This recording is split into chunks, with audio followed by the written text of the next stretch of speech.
watching News 8. I am pleased to welcome Dr. Zoe Kostarellis from Highland Family Medicine back to the program. Doctor, great to see you. Thanks for coming in. Great to see you. We're going to talk about something that affects a lot of people watching right now, and that is sleep and sleep difficulties specifically. What are some of the things that causes problems for people when it comes to getting a good night's sleep? Well, a lot of things that people do throughout the day affect how they sleep at night. So drinking a lot of caffeine, especially in the later evening of the day, can keep you up at night. Most people know that being on your screen, like a cell phone or watching TV late at night, gets your mind going and makes it more difficult to fall asleep.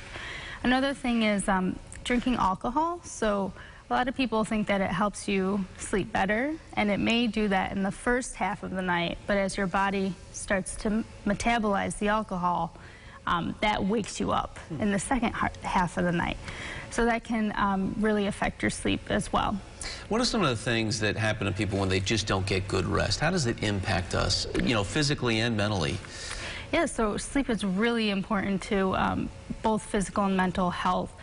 Studies have shown that people that don't get enough sleep actually have a shorter life expectancy in the long run.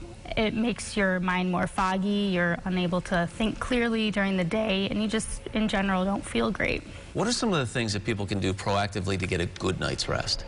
Yeah, so exercise during the day. Early morning usually is the best time to try to exercise. Even as little as 10 minutes of just walking or light aerobic exercise can help you sleep better.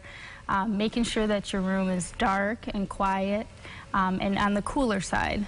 Usually around like 67 degrees is kind of the best spot to get the best sleep.